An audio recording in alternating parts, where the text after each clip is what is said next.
નમસ્કાર, હું છું પ્રિયા અને તમે જોઈ રહ્યા છો જનતા કી જાણકારી ન્યૂઝ। નજર કરીએ આજના સમાચાર ઉપર।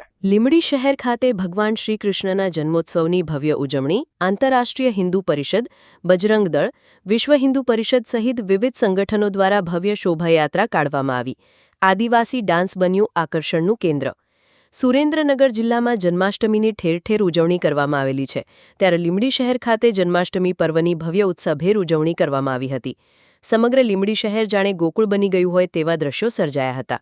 નંદ ઘેર આનંદ ભયો જય કનૈયા લાલકીના નાદથી ભગવાન શ્રીકૃષ્ણની ભવ્ય શોભાયાત્રા કાઢવામાં આવી હતી। મેઘરાજાની અમી વર્ષામાં પણ વરસતા વરસાદમાં શોભાયાત્રામાં આદિવાસી નૃત્ય આકર્ષણનું કેન્દ્ર બન્યું હતું। આદિવાસી ભાઈઓ તથા બહેનો દ્વારા આદિવાસી નૃત્યની ભારે રમઝટ બોલાવવામાં આવી હતી।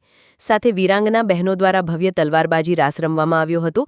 આ ભવ્ય શોભાયાત્રામાં આંતરરાષ્ટ્રીય વિશ્વ હિન્દુ પરિષદ, બજરંગ દળ, વિશ્વ હિન્દુ પરિષદ, હિન્દુ સમાજના વિવિધ સંગઠનો સહિત ભારે ઉત્સાહ સાથે લોકો દોડાયા હતા। રિપોર્ટર વલ્લભભાઈ રાઠોડ, લીંબડી।